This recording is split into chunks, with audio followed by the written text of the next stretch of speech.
Fala pessoal, boa noite, a paz do Senhor, tudo jóia com vocês? Meu nome é Cristiano, eu sou membro da congregação ADEP do Grande Colorado e hoje eu quero fazer uma reflexão sobre alguns pontos importantes nas Escrituras que mostram a nossa real importância para Jesus, a nossa importância para Deus, que afinal de contas é o que mais importa. E às vezes a gente fica preocupado com os nossos pais, que isso é muito importante, com nossos empregadores, com a sociedade, com os nossos vizinhos. Isso tudo é muito bom, porque as pessoas nos ajudam a frear da nossa natureza. Mas o mais importante é como Jesus nos vê.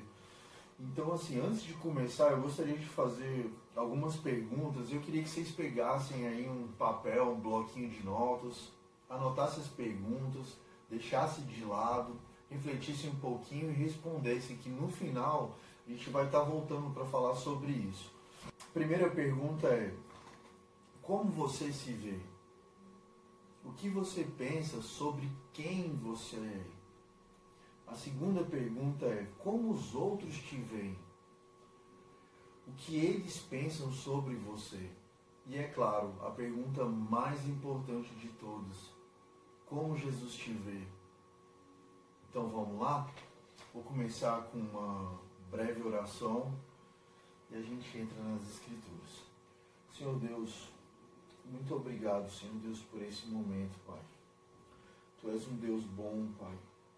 Sim, Pai, Tu és um Deus bom, Pai, mesmo em época de pandemia, Pai, mesmo em meio a guerras, mesmo, Senhor Deus, em meio a tanta confusão, Pai, em meio a corrupção, Pai. Nós sabemos, Pai, que o Senhor é todo poderoso, Pai, que o Senhor é onisciente, Pai, que o Senhor sabe, Senhor Deus, os dias que estão por vir, Pai. O Senhor tem nos alertado sobre esses dias maus, sobre dias de calamidade, sobre dias, Senhor Deus, de pestes, Pai. Sobre, Senhor Deus, o esfriamento do amor, Pai. O Senhor tem nos alertado sobre todas essas coisas, Pai. Que nós te pedimos, Senhor Deus, e é o que eu peço para a minha família, Pai. Em nome de Jesus, eu peço para os meus irmãos também, Pai. Pai, que o Senhor esteja conosco, Pai. Que o Senhor nos proteja em meio a essa pandemia, Pai. E que se for da sua permissão, Senhor Deus, que nós sejamos atingidos de alguma forma, Pai, que o Senhor nos dê força, Pai, que o Senhor nos dê, Senhor Deus, bom ânimo, Pai, para entender, Pai, que essa vida, Pai, é passageira, Senhor Deus, que isso é uma passagem, Pai, que nós estamos aqui, Senhor Deus, para reconhecer o Seu senhorio, Pai, para falar do Teu nome, para falar, Senhor Deus, sobre a Tua palavra, o Teu testamento, Senhor Deus, e a nossa, Senhor Deus, a nossa morada, Pai, a nossa casa, Pai, não é essa, Pai. É com o Senhor, Pai, na Nova Jerusalém, Pai, é nos céus, Pai. Seja conosco, Pai, durante esse momento de estudo, Pai, durante esse momento de escritura, Senhor Deus. O Senhor nos dê entendimento da Sua palavra, Pai. Muito obrigado, meu Paizão, Pai, porque o Senhor é bom, Pai. Seja conosco, Pai. Muito obrigado. Então vamos lá, pessoal. Tem uma passagem que consta nos 3 evangelhos e que a cena é exatamente a mesma. As palavras são quase as mesmas. A narrativa é quase idêntica. Mas o que a gente percebe nisso? A visão de cada um dos evangelistas. Tem um personagem, que vai ser o personagem que a gente vai conversar nessa noite, que ele se chama Levi. Levi, o cobrador de impostos, o publicano. Levi, um personagem que se tornou discípulo de Jesus. Eu convido os irmãos para abrir as Escrituras em Marcos, capítulo 2, versos 13 e 14. Vou dar um tempinho para vocês, tá? Espero que vocês estejam com a Bíblia mesmo aberta. Recomendo que não usem só celular. Então vou dar um tempinho para vocês acharem Marcos, capítulo 2, verso 13. No verso 13 ele diz assim: de novo, saiu Jesus para junto do mar, e toda a multidão vinha ao seu encontro, e ele os ensinava. Quando ia passando, viu Levi, filho de Alfeu, sentado na coletoria, e disse-lhe: segue-me. Ele se levantou e seguiu. A gente observa que Marcos, quando narrou essa cena, quando ele falou sobre Levi, que Essa passagem é muito legal, ela é uma passagem super curtinha, mas ela diz muita coisa. Marcos aqui, ele se referiu a Levi como filho de Alfeu, ele não deu ênfase ao Levi. É tipo como se você visse uma pergunta assim: e aí, Marco, beleza? Você conhece o Levi? Ele fala: cara, conheço, cara, filho do Alfeu. Olha só a referência que ele dá uma referência de família, uma referência de paternidade. E aí eu convido vocês para a gente estar vendo essa mesma cena no Evangelho segundo Lucas, Lucas 5, verso 27 e verso 28. Olha que interessante, a cena é a mesma, o cenário é o mesmo, o personagem principal é o Levi, e olha como é que Lucas narra isso. Passadas estas coisas, saindo, vi um publicano chamado Levi, assentado na coletoria, e disse-lhe: segue-me. Ele se levantou e, deixando tudo, o seguiu. Olha que interessante a visão de Lucas. Lucas era um médico. A visão dele foi uma visão mais profissional. Ele citou aqui toda a cena igualzinha.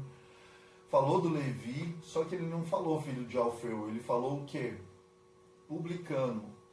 É importante dar uma paradinha aqui, porque assim, a gente não sabe exatamente por que Marcos falou filho de Alfeu e não sabe exatamente por que Lucas falou publicano.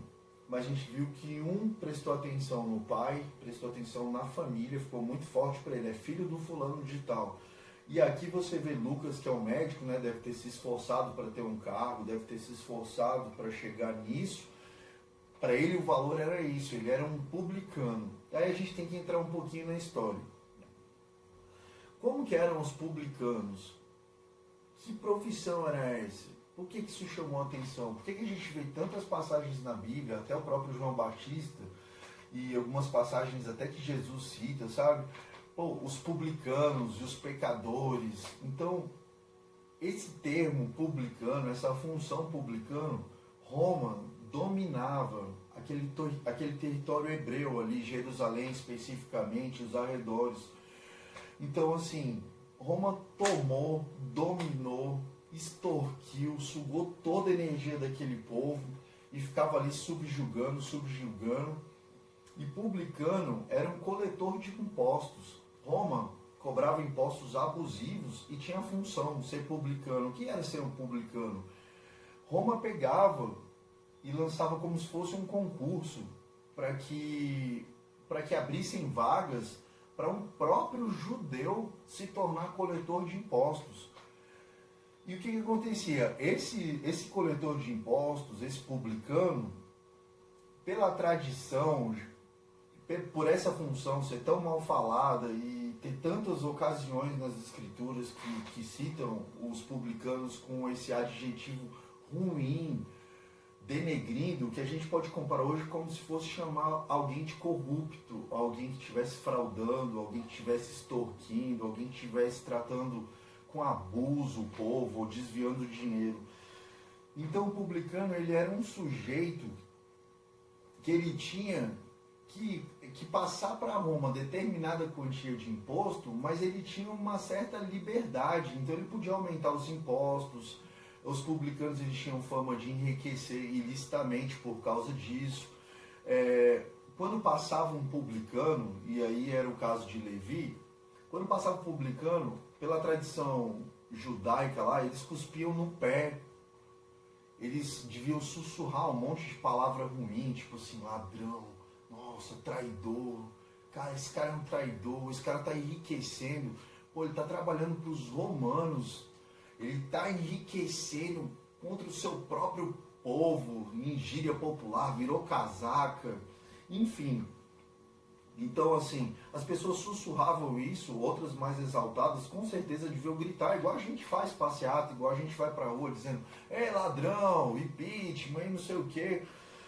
Então, assim, com todo esse histórico, creio eu, isso não está escrito na Bíblia, mas tudo indica que um publicano, um coletor de impostos, ele devia andar até escoltado por romanos, porque o povo era indignado com ele.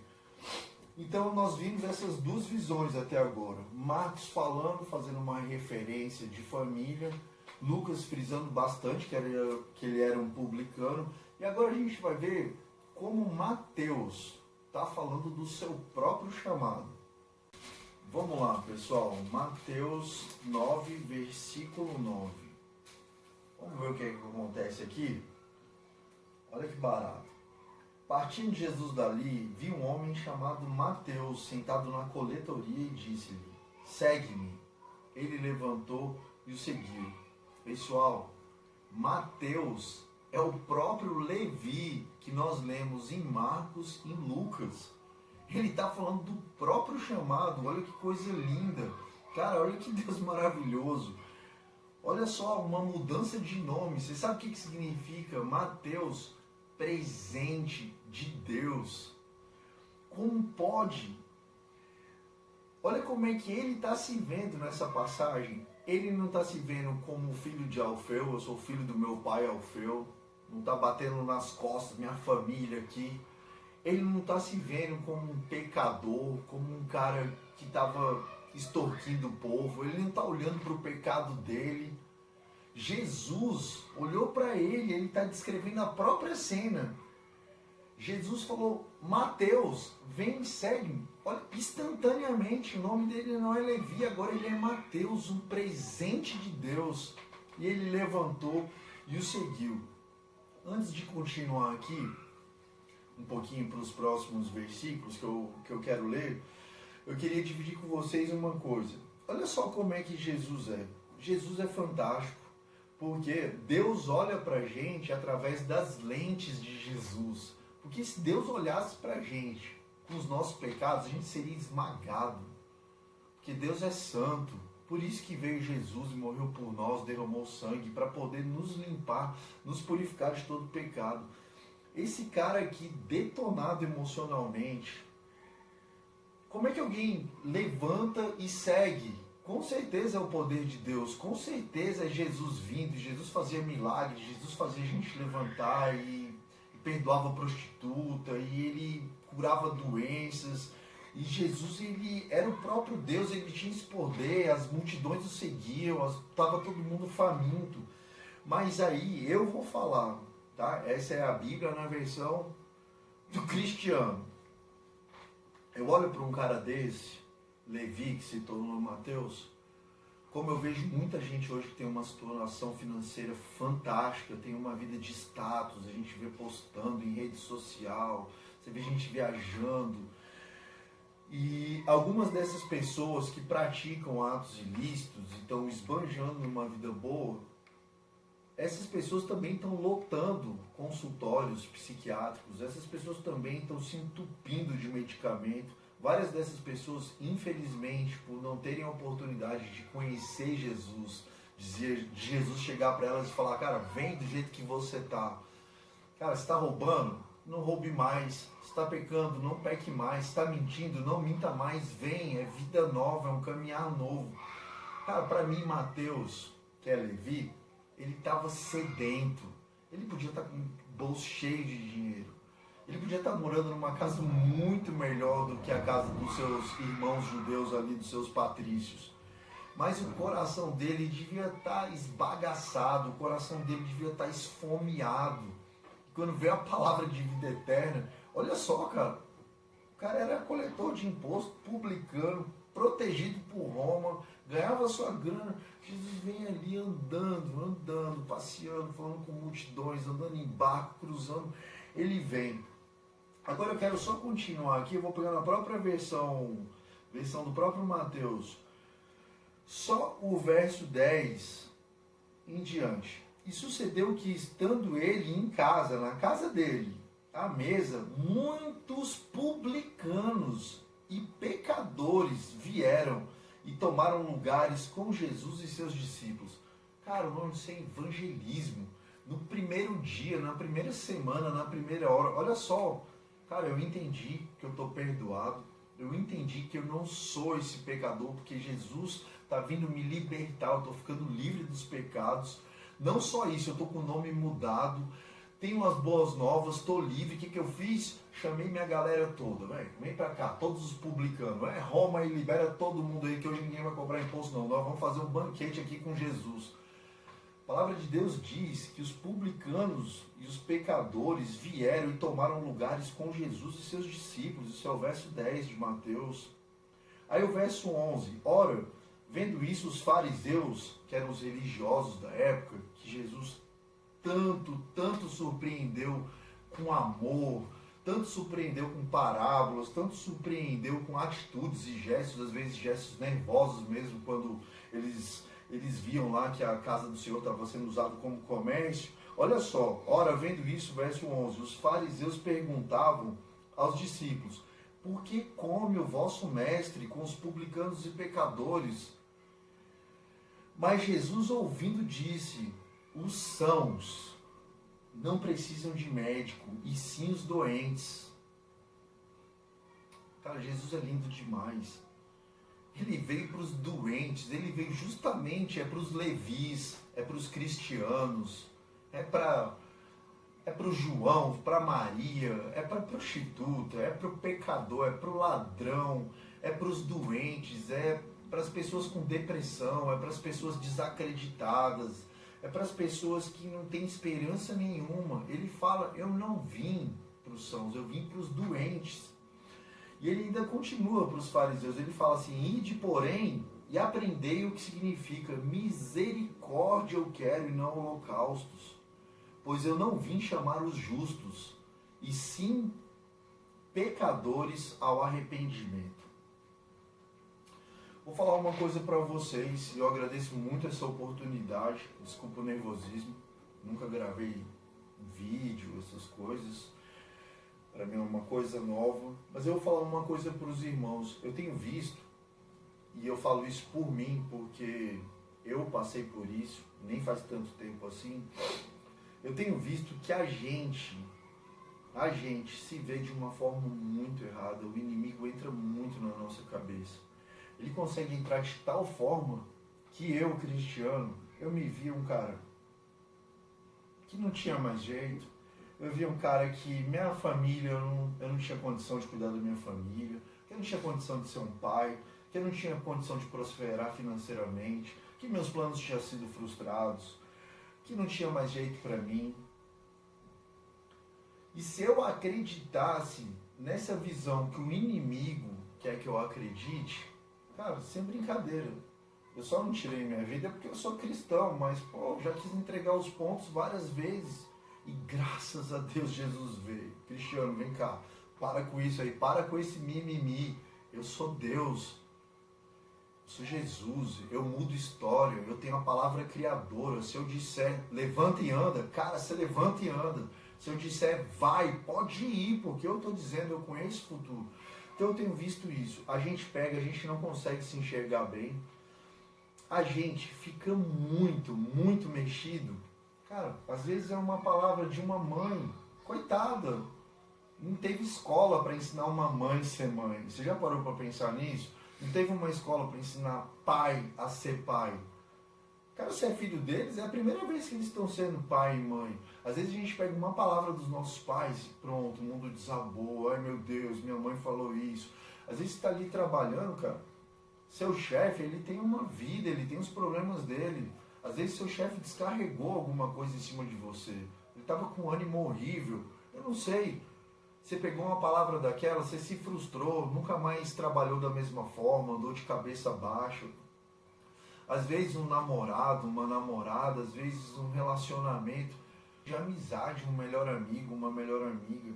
Às vezes por causa disso, por causa de um olhar externo, por causa de uma experiência externa, você se fecha ali dentro de uma concha, não sai mais de um quarto, não produz mais do mesmo jeito, não acredita mais em você.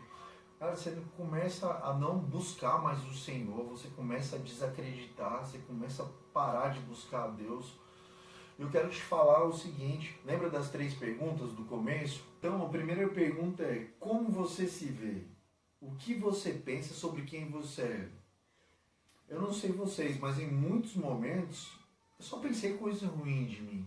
Talvez vocês tenham anotado aí, quando eu pedi, anota essas perguntas, escreve aí no bloquinho, ou tenham pensado, eu não sou digno, ou se rotulando só como uma função, assim como o Lucas fez, né? Ele era um publicano, então você pensa, cara, eu sou um administrador, eu sou uma mãe de família, ou eu sou, sei lá, um mestre de obras, um engenheiro. Quero te falar uma coisa, eu não sei o que você pensa sobre você mesmo, mas Jesus pegou em Levi, imediatamente chamou ele de Mateus. Levi ficou para trás. Cara, isso é muito importante, a gente ter isso no nosso coração. Quando Jesus chama, quando Jesus me chamou, quando Jesus te chamou, ele falou, Cristiano, para. Eu não estou nem aí porque você fez para trás. Você está arrependido? Você crê na minha palavra? Me segue. Tudo se fez novo. Nova criatura. Para com esse negócio de passado, de peso. Levi viu essa oportunidade, ele viu o amor de Deus, ele viu que ele era um presente de Deus. Quando Jesus falou, Mateus, levanta e segue, cara, ele sacudiu a poeira. E no mesmo dia, você acha que aconteceu uma mágica e Levi ficou purificado e se chamou Mateus? Não, no mesmo dia ele ainda era publicano, ele ainda era cobrador de impostos, porque não aconteceu algo assim. Ele levou Jesus para a casa dele, Jesus se banqueteou com ele. Houve ali um testemunho, houve ali uma palavra maravilhosa de Jesus, com certeza. E aí Levi, que agora é Mateus, abandonou o caminhar dele e se tornou uma nova criatura que, poxa, virou discípulo do Senhor. Mateus está aqui registrado, ficou aqui no testamento para nós. Olha que importante essa passagem. E a outra pergunta é, como os outros te veem? O que eles pensam sobre você? Sinceramente, isso não importa tanto. Como o meu vizinho me vê, como eu tenho que me comportar no Facebook, o que eu tenho que postar no Instagram, como eu tenho que ser no meu trabalho. É claro que existe uma ética profissional. Você não vai ficar no seu trabalho de qualquer jeito, você tem que cumprir horário, norma. É claro que dentro da sua família, dependendo da sua idade, qual a sua posição na sua família, você tem que seguir ordens de alguém, obedecer seus pais. E se você é pai, você tem que dar um bom exemplo por causa dos seus filhos. Você tem umas normas. Mas como os outros te veem, sinceramente, você está sendo guiado por isso, meu amigo? Eu vou te falar, você está indo num caminho totalmente errado. Porque os outros, né, em ditado popular, eles não pagam suas contas, eles não estão do seu lado no momento de doença. No momento que dá tudo errado, só sobra a sua família, sobra o Senhor para te socorrer, para te levantar de novo. Então essa pergunta, como os outros te veem, o que eles pensam sobre você, eu te falo como cristão. Se você é cristão, você tem uma responsabilidade. Como os outros te veem, pesa muito. Porque você, como cristão, você é seguidor de Cristo. Então você tem que abandonar velhos hábitos. Eu tive que fazer isso. Isso é um conflito muito grande, porque a gente está no mundo. O mundo é cheio de informação. Você acaba, às vezes, se comportando como o mundo se comporta. É difícil. Então você tem que se preocupar como os outros te veem quando você é um cristão. Mas levando aqui para o contexto de Levi se tornando Mateus, cara, se você está afundado em pecado, ou se você está triste, ou se você está ausente do Senhor, ou se você está numa situação deprimente, sacode a poeira, levanta, vai.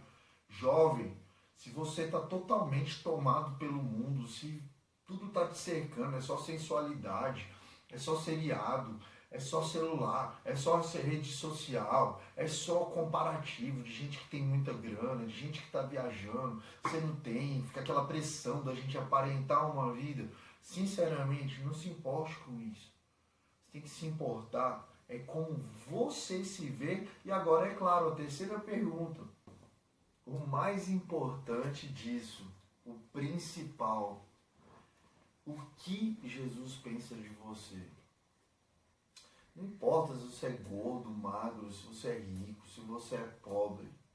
O que importa é o presente de Deus que você é. O que importa é o que Deus pode fazer com você a partir de agora.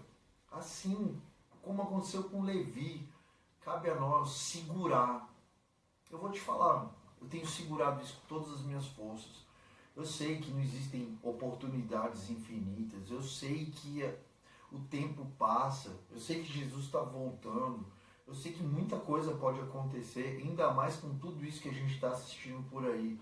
Então eu te digo, se você está com um sentimento de rejeição muito grande, se você tem uma palavra dos seus pais que te machucaram muito, se você está passando por um problema, se você está se sentindo indigno, pega Jesus.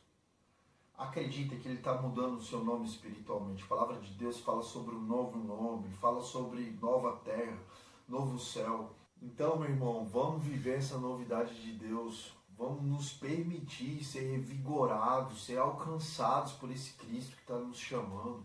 Vamos ser o presente de Deus, muito melhor do que isso. Vamos viver o presente de Deus. Vamos deixar o passado para trás. Espero que essa palavra tenha edificado os irmãos. Falou muito comigo, essas passagens. E que Deus os abençoe grandemente. Boa noite, fiquem com Deus.